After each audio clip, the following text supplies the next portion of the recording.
Hi, I'm Emily Melhorn, Programs Manager for the Azulita Project. The Azulita Project is a nonprofit organization that started in 2008 in Mexico. They were working to reduce plastics on the beaches there. They they started a recycling facility there at the time, but we're also looking to reduce plastics usage in that community. In 2016, they started their coastal outreach program here in Flagstaff, Arizona. And the Coastal Inland nonprofit, we work towards environmental conservation through reduced single-use plastics and education and advocacy. Do you guys work with like schools, or how does your education programs look like? We look at education through three different different lenses. So certainly education within the school is a very important part of that. And we have the Strive for 5 program, we have plastic-free schools, and those work to really reduce single-use plastics within the school system.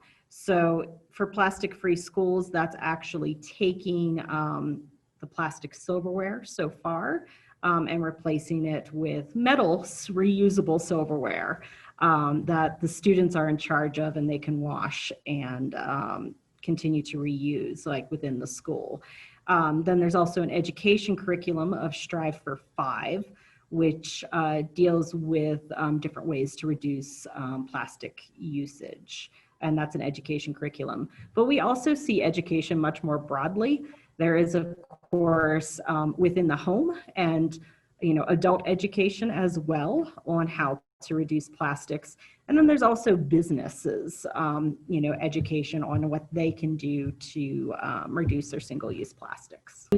Yeah, so for the advocacy, we do a little bit of work as well, looking at systemic issues like within City of Flagstaff, even on a state level, a little bit on how we can reduce single-use plastics through laws and advocacy. Oh, yeah, that's great. I know that you guys are working on a plastic bag program right now with supermarkets. Yes, so as you may know, in the state of Arizona, you are not allowed to do a citywide ban on plastic bags. And I'm the programs manager in Flagstaff. And the voters actually did want to see a ban of plastic bags. There was a measure on the ballot and people, were in support of it. But at the state level, it was determined that a city was not allowed to ban plastic bags. So we're now looking at this more through a voluntary lens of not just, encouraging people to bring their own plastic bags or bring their own reusable bags for grocery stores, which of course is important, but also working with businesses. Particularly right now, there's been a lot of increase in takeout and delivery. And so that means a lot more use of plastic bags, overwhelmingly. So in order to make that a little bit easier for businesses, particularly now that they are experiencing more economic hardship because of COVID, we are offering them reusable bags that they are donated by the public and through businesses. So we would provide them the reusable bags. They use those instead of plastic. And then we launder them and sanitize them. And the goal is to keep them recirculated within the community. So that way everybody is safe and we're not, increasing plastic usage in order to do that. So that is a new program of ours that we're hoping will be really successful. We do know that there's a lot of fear right now in the public and the message that disposal is more sanitary. This is certainly something that has been, there's been a decades-long campaign from the plastics industry to promote that idea. that it's ultimately more sanitary to just use something once and then throw it away, without really thinking about the environmental consequences of that. And so putting out the message that reusable is sanitary and also better for the environment. You know, I feel that's really important right now. That's getting lost in a message that's getting kind of lost in the time of COVID. You guys mainly focus on the whole educational aspect, right? We do, but we also have programs where a lot of outreach in the community to, you know, refuse single-use plastic, not only within our consumer base, but also with restaurants, just to not offer straws unless it's only by request. The same thing with now utensils in takeout, because people probably don't need. Yeah. Yeah, they're taking it home. You know, they don't need ketchup packets, you know, like wrapped in plastic, you know, things of that nature. So the by request only is another, you know, thing that we're really, you know, trying to promote within the businesses in Flagstaff. It saves them money. It saves the planet, you know, and yeah, so that's another part. So it's education, but also in a much more, I would say outreach as well is, you know, kind of how I think of it more. Yeah, we're not necessarily, you know, we have some statistics there for them about how many plastic straws are thrown away each day. And, you know, that's definitely a sobering statistic, but also trying to do our outreach as far as how this benefits the business and consumers as well. So how many programs do you have altogether? Do you know roughly? We have, so we have the educational component of Strive for Five and Plastic Free Schools, and those are more formalized programs. We have a DIY program that we've been doing a lot since COVID. We did switch our gears to, instead of doing outreach at large gatherings, because those aren't happening right now, we've been doing a lot more programs of trying to teach people how they can make a lot of things themselves. You know, to reduce plastics usage, a lot of things that you would normally buy in plastics, like hummus or sour cream or yogurt, different things of that, that a lot of times the only alternative, if you're going to purchase it, you're going to purchase it in plastic. So we've worked really hard to come up with recipes for people and teach them how they can make it themselves. We also have a fall leaves program that's going to be coming up here in the next month and a half. We have 4 seasons in Flagstaff. And yeah, it's nice. It's nice. You don't see that a lot in Arizona. We have hot, hotter, hottest. Exactly. But yes, in Flagstaff, we do have 4 seasons, which means in about mid-October, the leaves start to fall off the trees. And there's a lot of people who, you know, rake up their lawn and, you know, put it in a plastic bag and leave their leaves out on the curb, and it goes to the landfill. And at the same time, there are a lot of farmers, backyard gardeners who want those leaves for composting. It's a part of, you know, helping to keep their garden beds insulated during the winter. So they actually want those leaves, and there can never be enough of them. So we're working to act as the middle person, where people who want to get rid of their leaves, we provide them with reusable bags, they put it out on the curb, and then we connect them with someone who actually wants the leaves, and they go and grab them. So we're hoping to save a lot of plastic from going to the landfill. And actually, I think it's very important to change the narrative where what we think of as waste, think of it as a resource. And just because it's not particularly valuable to you, there might be someone who does need it. And I think that's very important with environmental conservation and sustainability across the board, is to stop thinking of, you know, the whole concept of zero waste is nothing is entirely a waste. There is another use for it. Well, and that's nature's design is, nothing Yeah. goes. There's no such thing as waste. Something is always food for something else, and Yeah, exactly.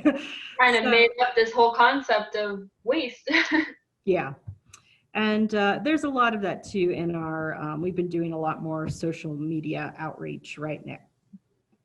Because of course people are at home more often, and we've been really upping our different ways to reduce plastics usage, and also thinking about if you do have some plastics, in your home already, how can you repurpose this so that you're not just throwing it in the trash. I think that's the biggest misconception. Whenever I teach, people they get like so excited and they're like, "Oh, I go home and like purge my, all the plastic," and I'm like, "Oh, no, no, no. We wanna keep that. That defeats the purpose." Yeah. No, and I think that's, and certainly, I would say, for example, this water bottle is plastic, but I'm reusing it, and it's, plastics has its place in our society, but certainly the single-use, disposable narrative of it is very problematic, because we do have, a finite world and finite resources, and not, treating those resources as disposable and not cyclical, is causing great amount of harm, to, not just our oceans and waterways and all that, but just also, our health as well. Of course, people are very concerned about their health now in particular, and remembering that all of this plastic waste does come back to us. There is no way is very important. I love that. Especially because being in a very like landlocked place, I think we hear often about like the single-use plastic epidemic in the oceans, and that seems like so far away from us here in Arizona, where we kind of, removed from that in a Yeah. visual sense. But how has the single-use Yeah. plastic affected your community? Or have you noticed anything? Um, Well, yeah, it's definitely, and we do participate in a lot of cleanup days. We have in the past and will again once groups can gather. And we even see the effects of that in our community. Another thing about having 4 seasons is that we also have snow here in the winter. And we get, not only locals, but a lot of visitors from all over who come here to sled, and they buy these cheap plastic sleds that break very easily, and they leave them. A lot of people leave them in our forests, and so there are a lot of Azulita volunteers and just volunteers in the community who go and try to clean that up. But we can see there's, I think the last study they did, there was in just one area that was heavily recreated, there was like 30 dump trucks of just plastic sleds, like broken plastic sleds that were taken away and added to the landfills, and that does eventually make its way to the oceans. But the wildlife even here in the Flagstaff area right now, an inland coastal presence as well, for education and advocacy, because it's very, they started in Mexico, and it's very easy to see the results of plastics, usage there, because their beaches are inundated with from all over the place, plastics making their way to our oceans. But our board do an inland coastal education, because a lot of it starts, with us. A lot of the communities that are experiencing much more direct,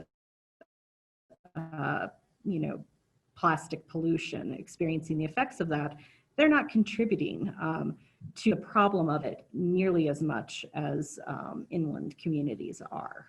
So, we felt it was important as well to address some of the sources of overconsumption and a disposable lifestyle, within inland communities, so that not only for the most immediate environment, but also so that it doesn't eventually make its way, into our oceans.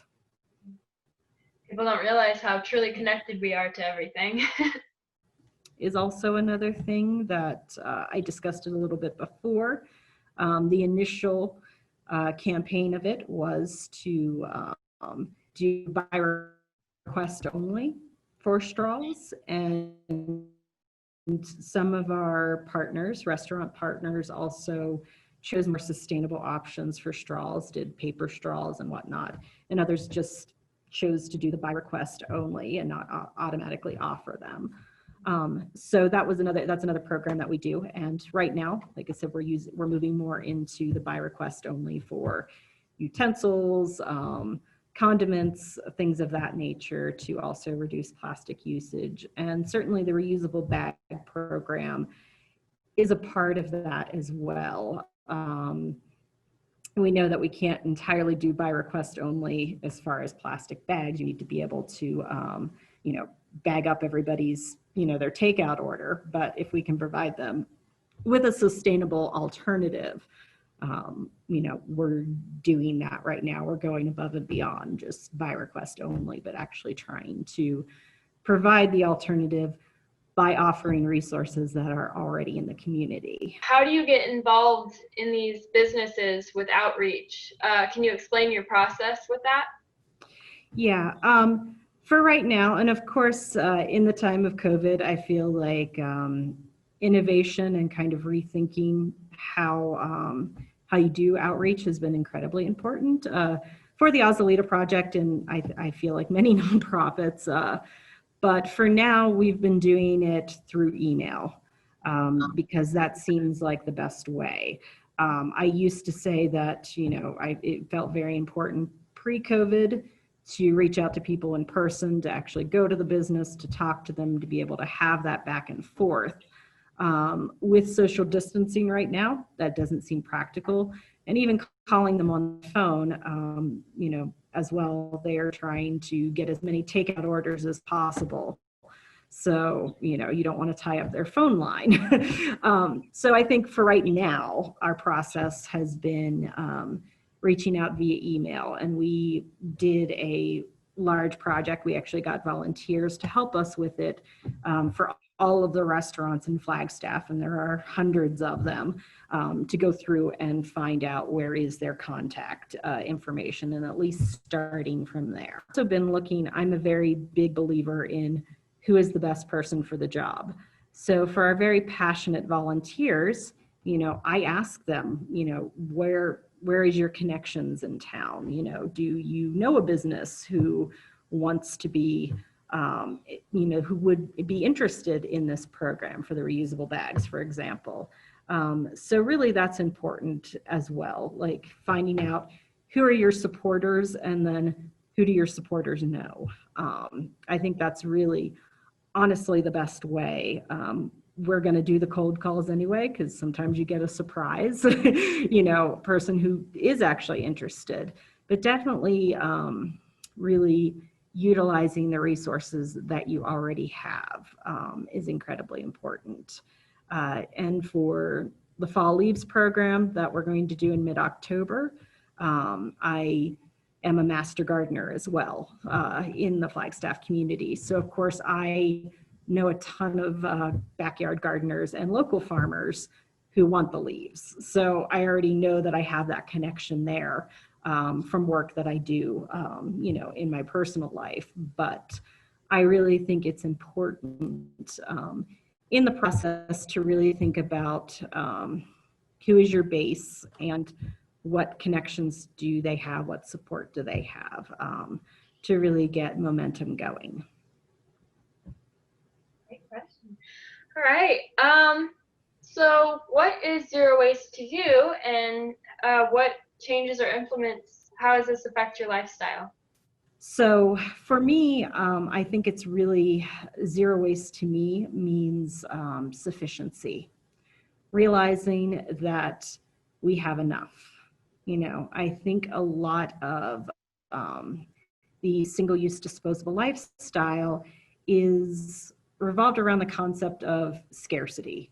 You know, we always need more, we don't have enough, and so we don't see the things that we already have as valuable, and so we just get rid of them, we throw them away. But if you come at it from a point of sufficiency and looking at things as cyclical, then you do realize that you have everything that you need in life. And for people who are like kind of starting out in zero waste, do you have any tips, tricks, or information you kind of want to point people in? yeah, I would say actually my first tip is to, as you're starting on this path, to be gentle with yourself and be kind to yourself. I think there's this tendency of when we get really excited about something, when we learn about something, we want to get like the green star like right away, and we want to completely overhaul everything, you know. That's, you know, common in a lot of things when, you know, people join an exercise program, when they start a diet or whatever, they're like, I'm going to change everything and I'm going to be perfect, you know. And that tendency can happen as well with when you want to live a zero waste lifestyle, if you want to go plastic free. So my very first tip is to forgive yourself, because change is actually a process. Nobody changes overnight. So think in increments, you know, and then once this one thing becomes a habit, then you go on to the next thing, and then the next. And then all of that, you know, you don't change overnight, but you look back over the course of, you know, 5 years or what have you, and you realize that you are a very different person than you were when you started. So that's my first tip, is to be kind to yourself, be forgiving, because if you jump in too quickly, you're going to, you know, ultimately fail, and you're going to say like, oh, look, I didn't do it. And so you just go back to the way you were. And that's the most damaging thing, I think, is to give up. So that's my first tip. And the second sense of, where is your plastics usage? What's the thing that irritates you the most as far as what you're throwing away in the trash and you're like, God, this is so wasteful? Start there with what annoys you most and find the alternative to that. And I use the phrase alternative, but really plastics are a relatively recent invention. You know, most of human history was plastic free. So really plastics is the alternative that we're doing now, that it's not really that complicated if we really like just look back, not even that far, to how we used to do things before there was plastic. So it is, the information is out there. So yeah, so the things that, like I said, really just sort of annoy you the most, start there. You know, I sort of focus on, I will say for the Flagstaff population, I'm not sure about the demographics of Lake Havasu, but we do have a decent percentage of people who are at the poverty level. Affordable housing is a big issue here. So a lot of our, the programs that we try to do, the DIY recipes that we have, we think of cost saving measures. And I would say that as well, if you're, you know, somebody who's a young adult, college student, what have you, looking to reduce your plastics, think about what can save you money first. And a lot of it can, you know, and then when you're saving money, maybe then you can save up for that thing that costs a little bit more, is a little bit more of an upfront investment, but will save you money, you know, in the long term. So yeah, those are my major tips. Forgive yourself for not being perfect right away, and just really what irritates you the most at first, and then think about how to, you know, make that connection between saving money, investing money into something that will, you know, help in the long run. So, yeah. Thank you. Okay, so how can people support you, connect with you?